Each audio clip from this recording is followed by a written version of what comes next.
Karl Marx, Grundrisse, Manuscritos Econômicos de 1857 a 1858, Esboços da Crítica da Economia Política, Editorial Bom Tempo, Editora UFRJ, edição 2011. Terceiro capítulo do Capital, continuação. Segunda seção, processo de circulação do capital. Item, circulação e reprodução do capital fixo e do capital circulante. Fica entre as páginas 596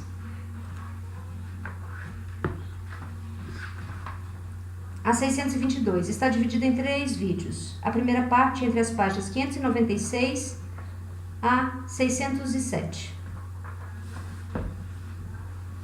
Observamos anteriormente que a força produtiva, o capital fixo, só transmite valor porque só tem valor na medida em que ele ou ela própria é produzida. Sendo ela própria certo quantum de tempo de trabalho objetivado, acontece, porém, que concorrem também agentes naturais, como água, terra, sobretudo minas, etc., que são apropriados. Logo possuem valor de troca, e desse modo, como valores figuram no cálculo dos custos de produção. Em uma palavra, trata-se da intervenção da propriedade fundiária que abrange terra, minas, água. O valor de meios de produção que não são produto do trabalho ainda não faz parte desse ponto, pois não resulta do exame do próprio capital. De início, eles aparecem para o capital como um pressuposto, um dado histórico, e nessa medida, abstraímos deles aqui. Somente a forma da propriedade fundiária ou dos agentes naturais como magnitudes determinantes do valor, modificada em conformidade com o capital, faz parte do exame do sistema da economia burguesa. Para o exame do capital, no ponto em que agora chegamos, não faz diferença nenhuma considerar a terra, etc., como forma do capital fixo. Como o capital fixo, no sentido da força produtiva, produzida como agente da produção, aumenta a massa dos valores de uso criados em um determinado período de tempo, ele não pode crescer sem que cresça também a matéria-prima processada por ele. Na indústria manufatureira, na indústria extrativa, como a pesca e a mineração, o trabalho consiste na simples superação dos obstáculos exigida para a captura e a apropriação dos produtos brutos ou produtos naturais. Nenhuma matéria-prima é elaborada para a produção, mas o produto bruto existente é simplesmente apropriado. Na agricultura, ao contrário, a matéria-prima é a própria terra, o capital circulante, as sementes, etc. A sua utilização em maior escala pressupõe, por conseguinte, a ampliação da parte do capital circulante constituída de matérias-primas, ou seja, crescimento do capital de modo geral. Pressupõe, igualmente, uma produção relativa na porção do capital trocada por trabalho vivo.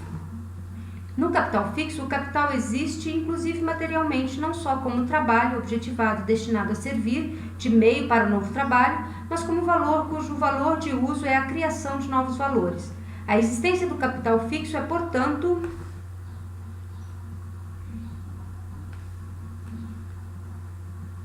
eminentemente, na forma mais pura, na maior medida, sua existência como capital produtivo.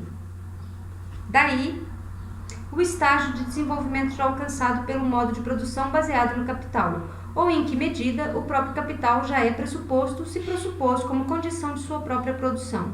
Mede-se pelo volume existente do capital fixo, não só por sua quantidade, mas também pela qualidade. Por fim, no capital fixo, a força produtiva social do trabalho é posta como propriedade inerente ao capital. Tanto a capacidade científica quanto a combinação de forças sociais do interior do processo de produção e, finalmente, a habilidade do trabalho imediato transposta para a máquina, para a força produtiva morta no capital circulante. Pelo contrário, aparece a troca do trabalho ou dos trabalhos dos diversos ramos de trabalho, sua interpenetração e sua constituição em sistema, a coexistência do trabalho produtivo como propriedade do capital. As determinações de matéria-prima, produto e instrumento de produção variam de acordo com as determinações que os valores de uso assumem no próprio processo de produção. O que pode ser considerado como simples matéria-prima, certamente não os produtos agrícolas, que são todos reproduzidos e não são só reproduzidos em sua forma original, mas modificados na sua própria existência natural em conformidade com as necessidades humanas. Cito Rodbisky, etc. Os próprios produtos da indústria puramente extrativa, como carvão, metais, são resultantes do trabalho não só para extraí-los, mas para conferir-lhes, como no caso dos metais, a forma em que podem servir de matérias-primas para a indústria. Mas eles não são reproduzidos, pois até agora ainda não sabemos como fazer metais. Também é produto do trabalho. O produto de uma indústria é a matéria-prima da outra, e vice-versa. O próprio instrumento de produção é produto de uma certa indústria e só serve como instrumento de produção na outra. Os resíduos de uma indústria são a matéria-prima da outra.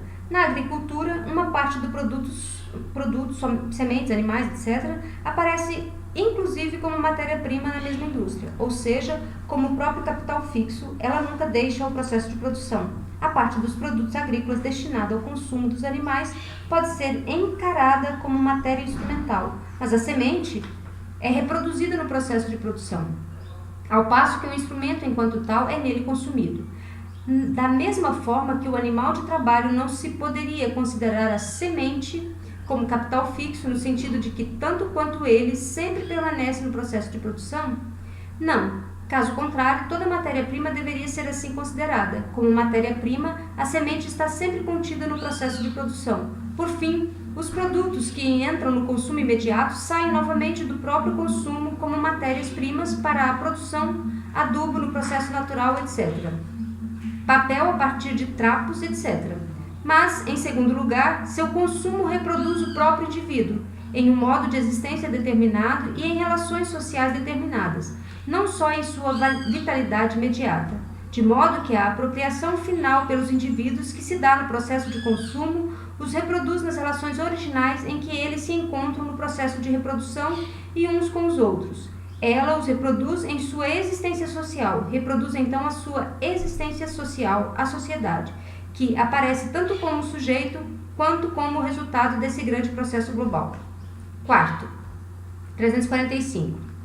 No manuscrito, essa palavra vem antes da longa digressão entre colchetes, página 597 e 598. É reproduzida aqui porque se refere ao texto seguinte, para a primeira determinação do capital fixo, ver página 570 já lida, para a segunda, página 570, e terceira, a página 574, todas lidas. Temos de considerar agora as outras relações do capital fixo e do capital circulante.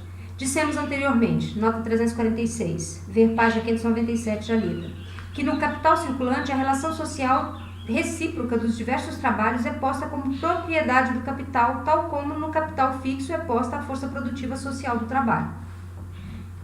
O capital circulante de uma nação é dinheiro, meios de subsistência, matérias-primas e produtos acabados. Nota 347. Adam Smith, tradução Garnier, Paris, Agassiz, 1802, tomo 2, página 218. Edições brasileiras, uma investigação sobre a natureza e as causas da riqueza das nações, São Paulo, Emos, 2008.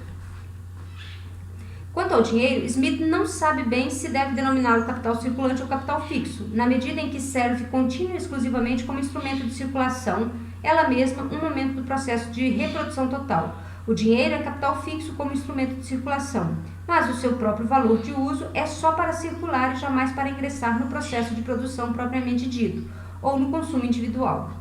É a parte do capital permanentemente fixada na fase da circulação e, sob esse aspecto, é a forma mais acabada do capital circulante. Sob outro aspecto, porque é fixado como instrumento, é capital fixo.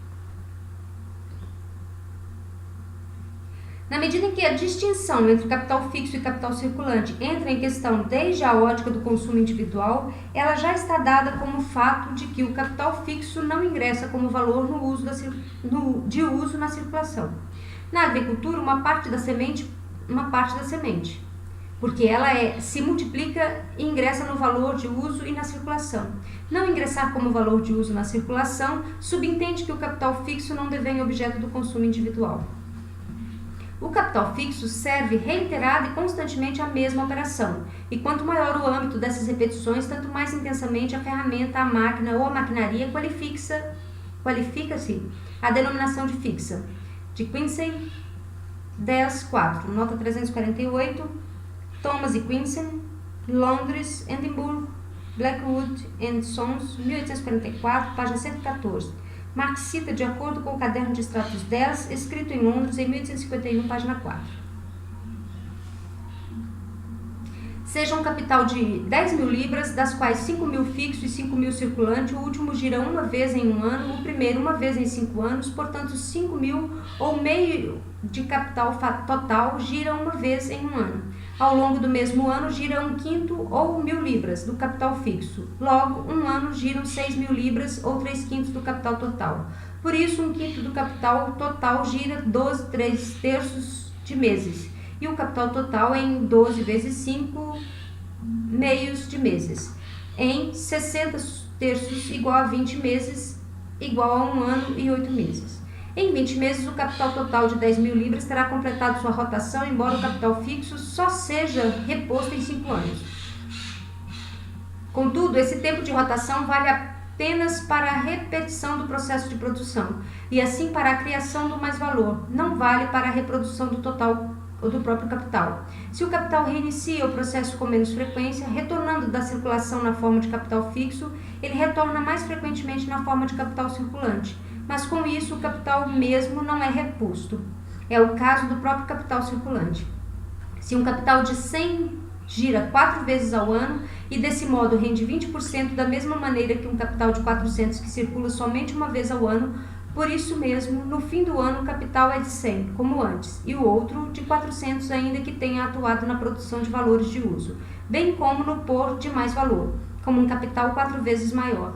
Com a velocidade do giro, substitui aqui a grandeza do capital. Isso mostra de modo contundente como é só o quantum do trabalho excedente, e de modo geral, do trabalho posto em movimento que determina a criação de valor, assim como a criação do mais valor, e não a grandeza do capital por si só. Ao longo do ano, o capital de 100 pôs sucessivamente em movimento tanto trabalho quanto um capital de 400 e por isso criou o mesmo mais-valor. Porém, eis o que importa aqui. No exemplo acima, o capital circulante de 5 mil retorna pela primeira vez na medida ou na metade do primeiro ano. Depois, no fim da segunda metade, na segunda metade do segundo, nos primeiros 4 meses, retornam 3.333 libras e 2 sextos. E o resto terá sido reposto no fim desse mesmo semestre. Nota 349. Primeiro, Marx supõe que o capital circulante gira só uma vez por ano. Em seguida, entretanto, ele altera essa hipótese e retorna à original de que o capital circulante gira 2 vezes ao ano. Mas o capital fixo retornou somente 1/5 no primeiro ano, 1/5 no segundo.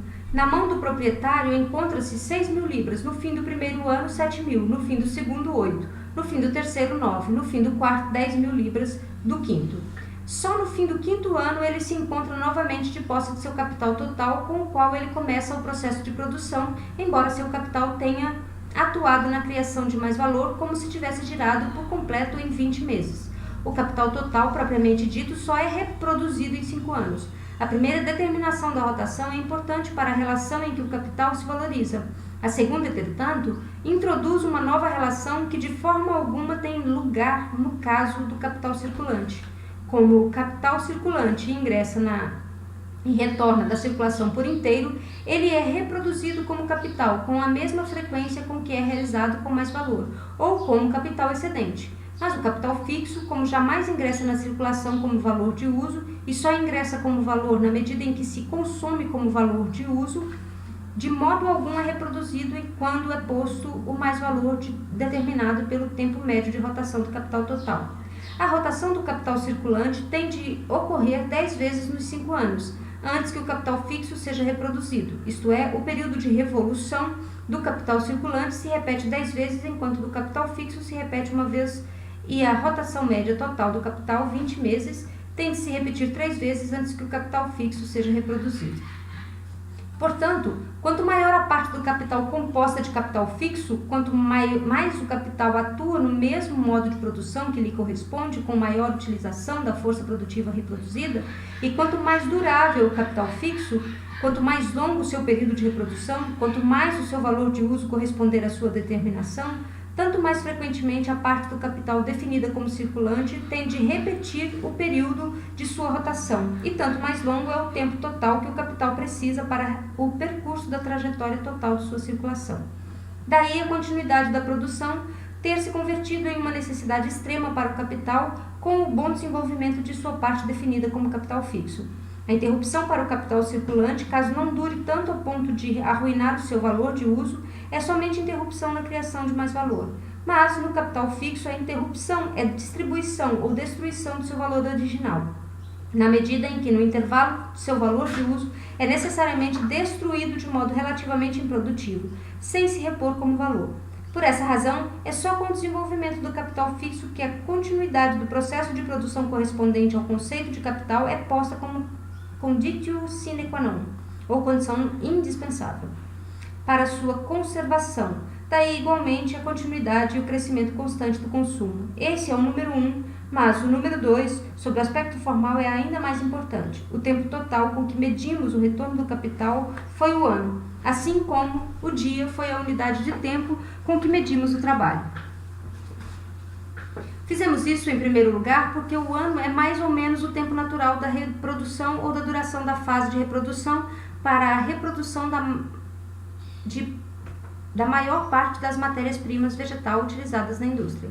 Por essa razão, a rotação do capital circulante foi determinada de acordo com o número de rotações no ano, tomado como tempo total. Na verdade, o capital circulante inicia sua reprodução no fim de cada rotação. E se o número de rotações durante o ano influencia o valor total, os fata,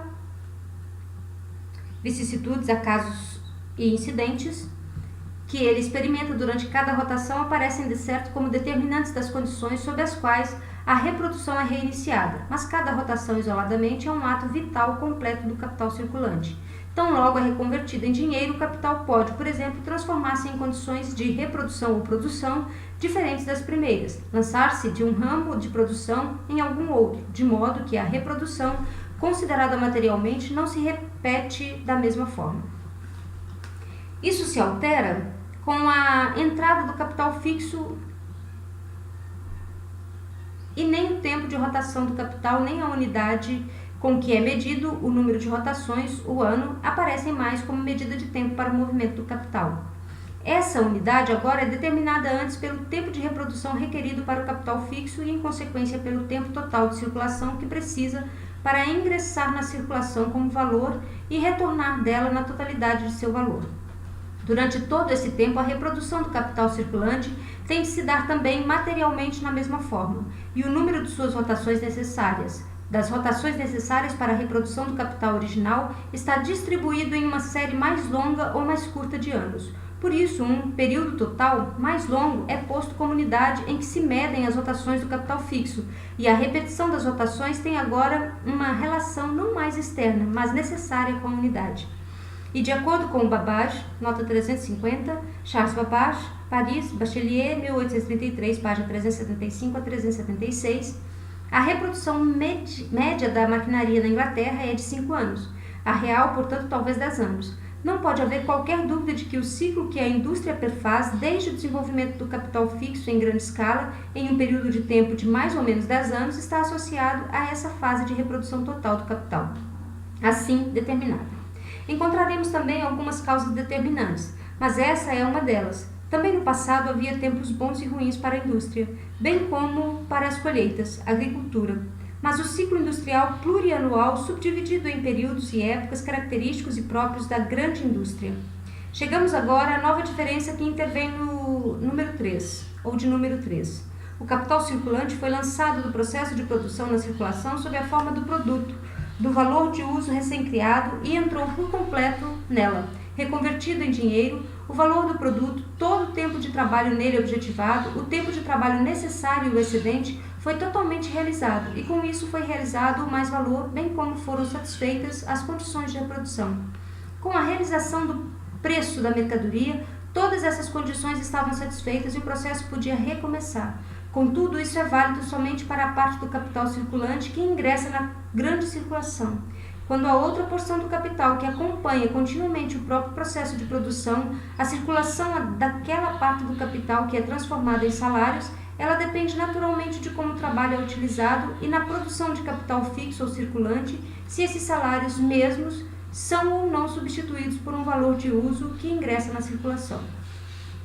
O próprio capital fixo, ao contrário, não circula como valor de uso, mas só ingressa como valor na matéria-prima manufaturada, na manufatura e agricultura ou no produto bruto diretamente extraído na mineração, por exemplo. à medida que é consumido como valor de uso no processo de produção. Por isso, o capital fixo em sua forma desenvolvida só retorna após um ciclo de anos, que compreende uma série de rotações do capital circulante. Ele não é trocado imediatamente por dinheiro no produto, de modo que seu processo de reprodução coincida com a rotação do capital circulante. Ele só ingressa sucessivamente no preço do produto e, por isso, só retorna sucessivamente como valor. Ele retorna de maneira fragmentária em períodos mais longos, enquanto o capital circulante circula integralmente em períodos mais breves. O capital fixo, à medida que subsiste enquanto tal, não retorna porque não ingressa na circulação. À medida que ingressa na circulação, não subsiste mais como capital fixo, mas forma um componente ideal do componente de valor do capital circulante. Ele só retorna à medida que se converte direta ou indiretamente em produto, logo em capital circulante. Como não é um valor de uso imediato para o consumo, ele não ingressa como valor de uso na circulação. Esse tipo de retorno, diferente do capital fixo e do circulante, aparecerá mais tarde como diferença importante entre vender e alugar, anuidade, juro e lucro, aluguel, em suas diferentes formas e lucros. E a incompreensão dessa diferença simplesmente formal levou Proudhon e seu bando às mais confusas conclusões, como ainda veremos. O Economist, em suas considerações sobre a última crise, nota 351, em Deposit and Discount, The Economist, Londres, número 754, 6/2 de 1858, página 137, a crise de 1857, reduz toda a diferença entre capital fixo e circulante à revenda de artigos em um curto período e com um lucro, e produção de uma renda grande o suficiente para fazer frente a despesas, risco, desgaste natural e a taxa de juros de mercado. Nota 352, idem. O risco, que entre os economistas cumpre um papel na determinação do lucro, no lucro adicional, ele não pode evidentemente cumprir nenhum papel, porque a criação do valor excedente não se torna maior pelo fato impossível de que o capital corre riscos na realização deste valor excedente. É o perigo de que o capital não percorra as diferentes fases da circulação ou fique fixado em uma delas que se posta. Vimos que o lucro adicional faz parte dos custos da produção, se não do capital, certamente do produto. Nota 353. Ver página 246 a 250, já lidas. Para o capital, a necessidade de realizar esse lucro adicional, ou parte dele, persegue-o duplamente como coerção externa. Então, logo o juro e lucro se apresentam e, portanto, o capitalista industrial tem de pagar juros, uma porção do lucro adicional é custo de produção no sentido do capital. Ela mesma faz parte de suas despesas. Por outro lado, é o seguro médio que dá a si mesmo a fim de cobrir o perigo da desvalorização que ocorre nas metamorfoses do processo total. Uma parte do lucro adicional se apresenta ao capital somente como uma compensação pelo risco que corre para fazer mais dinheiro, um risco em que o próprio valor pressuposto pode evaporar-se. Nessa forma, o lucro adicional aparece perante o capital como lucro a ser necessariamente realizado para garantir a sua produção. As duas relações naturalmente não determinam mais valor, mas fazem com que seu por apareça como uma necessidade externa para o capital, e não só como satisfação de sua tendência ao enriquecimento. O retorno mais rápido, imediatamente à venda de todo o artigo, e o retorno somente anual de uma parte do capital fixo foram explicados anteriormente.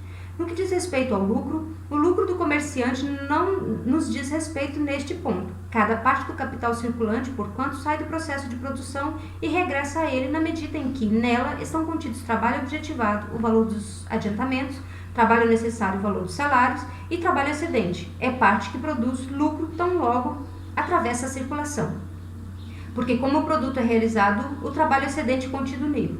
Porque com o produto é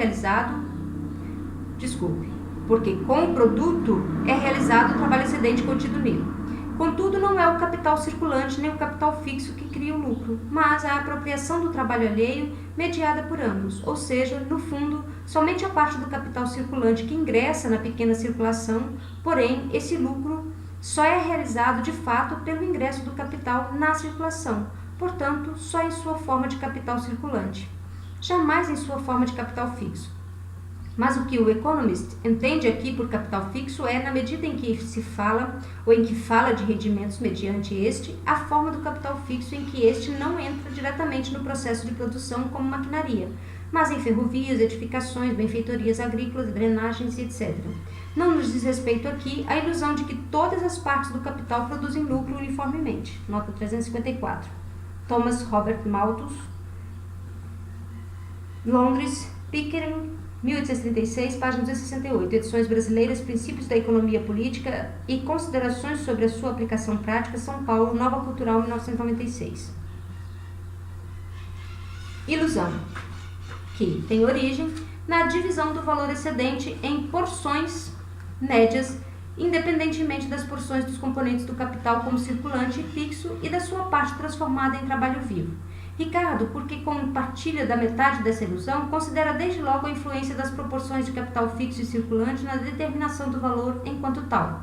E o venerando Paroco Malthus fala de forma estupidamente cândida dos lucros correspondentes ao capital fixo, como se o capital crescesse organicamente graças a uma força natural, onde, portanto, a realização do valor e do valor excedente nele contidos aparece na forma de uma anuidade, da qual o juro representa o mais valor e a anuidade o retorno sucessivo do valor adiantado. Aqui, portanto, não se trata, na verdade, embora seja este o caso nas benfeitorias agrícolas, do ingresso do capital fixo como valor na circulação pelo fato de que ele constitui uma parte do produto, mas da venda do capital fixo na forma de seu valor de uso. O capital não é vendido aqui de uma só vez, mas como anuidade. Agora está claro, primeiro, que algumas formas do capital fixo figuram primeiramente como capital circulante e só devem capital fixo quando são fixadas no processo de produção. Por exemplo, os produtos em circulação de um fabricante de máquinas são máquinas, da mesma forma que o calicô é o produto em circulação de um tecelão, de um algodão, e para ele as máquinas ingressam igualmente por dia inteiro na circulação. Para ele, elas são capital circulante. Para o fabricante que as utiliza no processo de produção, são capital fixo. Porque para o primeiro, elas são produto e só para o segundo são instrumento de produção. Do mesmo modo, até as casas, apesar de sua imobilidade, são capital circulante para o negócio de construção, para aquele que as compra, para alugá-las ou utilizá-las como edificações para a produção, são capital fixo. Falaremos mais adiante do caso em que o próprio capital fixo circula como valor de uso e é vendido ou troca de mãos.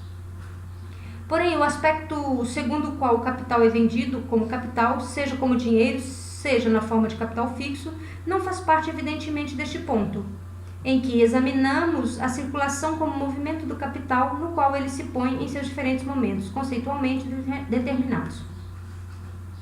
O capital produtivo devém produto, mercadoria, dinheiro e se reconverte nas condições da produção.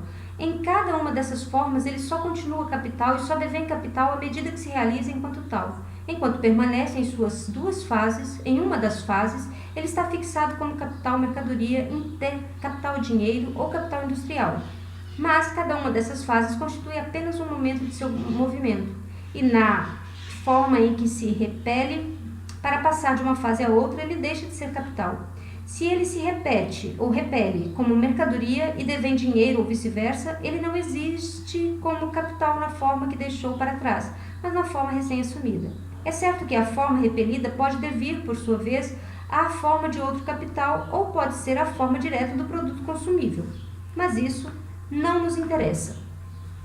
E não interessa ao próprio capital, na medida em que se trata do seu próprio ciclo revolvendo em si mesmo. Melhor dizendo, o capital repele cada uma das formas como seu não ser capital, para reassumi-la posteriormente. Mas, se é emprestado como dinheiro, terreno, imóvel, o capital devém mercadoria como capital, ou a mercadoria que é posta em circulação é o capital como capital. Aprofundaremos isso na próxima sessão. O que é pago na conversão da mercadoria em dinheiro, na medida em que seu preço se refere à parte do capital fixo, que passou à condição de valor, é para ou parte requerida para sua produção parcial, e parte gasta e consumida no processo de produção. O que o comprador paga, portanto, é o uso ou o consumo do capital fixo na medida em que ele próprio é valor trabalhado ou valor trabalho objetivado. Como esse consumo se dá gradualmente, ele o paga parceladamente no produto, ao passo que repõe todo o valor da parte alíquota de matéria-prima contida no produto no preço que paga por ele, ou por este. Ele não é pago só gradualmente, mas uma massa de compradores paga parceladamente ao mesmo tempo na proporção em que compra os produtos a parte alíquota gasta, consumida do capital fixo. Como na primeira metade de sua circulação o capital aparece como mercadoria e o comprador como dinheiro, sua finalidade sendo o valor, mas a do comprador o uso, se novamente produtivo, não nos interessa aqui, onde temos de examinar só o aspecto formal, tal como ele aparece diante do capital em circulação. A relação do comprador com o produto é posteriormente ou propriamente a de consumidor. Portanto, indiretamente, o comprador paga em todas as mercadorias gradual e parceladamente o gasto e o uso do capital fixo, ainda que este não ingresse na circulação como valor de uso, mas há formas do capital fixo em que ele paga diretamente pelo seu valor de uso, como nos meios de comunicação, de transporte, etc. Em todos esses casos, o capital fixo, de fato, nunca deixa o processo de produção, como nas ferrovias e etc.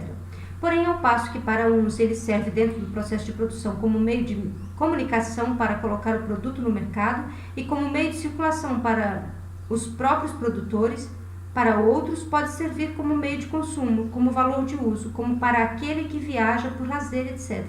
Considerado como meio de produção, ele aqui se diferencia da maquinaria, etc., por ser consumido simultaneamente por diferentes capitais como condição comum para sua produção e circulação.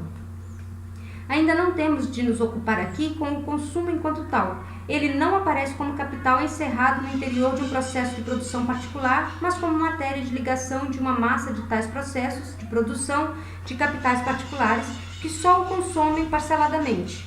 Perante todos esses capitais particulares e seus processos de produção particulares, portanto, o capital fixo é determinado aqui como produto de um ramo de produção particular separados deles, no qual, entretanto, ele não é vendido por um produtor como capital circulante, é adquirido por outro como capital fixo.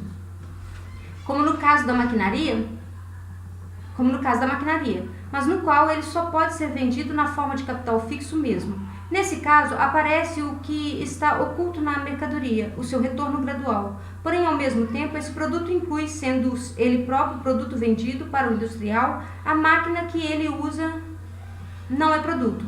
O mais-valor, ou seja, o retorno do juro e do lucro, se houver, como ele pode ser consumido na forma comum e gradual, como pode ser valor de uso para o consumo imediato, sua venda, não como instrumento de produção, mas como mercadoria propriamente dita, aparece também na mesma forma.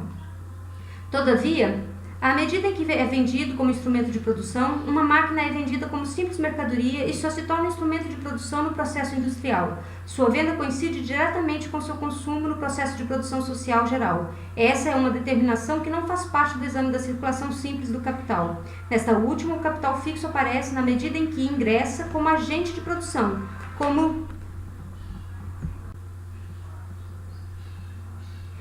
pressuposto do processo de produção, não como resultado dele. Por isso, só pode tratar-se de reposição do seu valor. Relendo. Nesta última, o capital fixo aparece na medida em que ingressa como agente de produção, como pressuposto do processo de produção, não como resultado dele. Por isso, só pode tratar-se da reposição do seu valor, no qual não está incluído nenhum mais-valor para quem o utiliza. Tal mais-valor, pelo contrário, ele pagou ao fabricante de máquinas, mas ferrovia ou edificações alugadas para a produção são simultaneamente meios de produção e são realizadas simultaneamente por seu vendedor como produto, como capital.